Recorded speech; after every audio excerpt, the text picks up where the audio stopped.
ಅಂಬೇಡ್ಕರ್ ಅವರ ಚಿಂತನೆ ಇಂದಿಗೂ ಕೂಡ ಪ್ರಸ್ತುತ. ಶಿಕ್ಷಣ, ಸಂಘಟನೆ ಮತ್ತು ಹೋರಾಟದ ತತ್ವವನ್ನು ಯುವಕರ ಮನಸ್ಸಲ್ಲಿ ಬಿತ್ತಬೇಕು ಎಂದು ಗ್ರಾಮ ಪಂಚಾಯಿತಿ ಸದಸ್ಯ ಮಾಜಿ ಅಧ್ಯಕ್ಷ ಪಿಎನ್ ಮುತ್ತಯ್ಯ ಹೇಳಿದ್ದಾರೆ.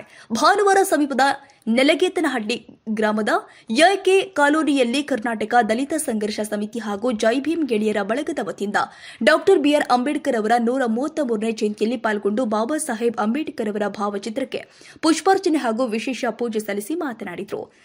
ಅಸ್ವಸ್ಥ ಸಮಾಜಕ್ಕೆ ಚಿಕಿತ್ಸೆ ನೀಡಿದ ಸಂವಿಧಾನ ಶಿಲ್ಪಿ ಡಾ ಬಿಆರ್ ಅಂಬೇಡ್ಕರ್ ಅವರು ದೌರ್ಜನ್ಯ, ದಬ್ಬಾಳಿಕೆ, ಶೋಷಣೆಯಿಂದ ಕೂಡಿದ ಸಮಾಜವನ್ನ ತಿದ್ದಿ ಸರ್ವರಿಗೂ ಸಮಾನ ಅವಕಾಶ ಕಲ್ಪಿಸಿ ಸಮಾಜವನ್ನ ಸರಿದಾರಿಗೆ ತಂದವರು ಡಾ ಬಿಆರ್ ಅಂಬೇಡ್ಕರ್ ಅವರು ಅಂತ ಹೇಳಿದರು.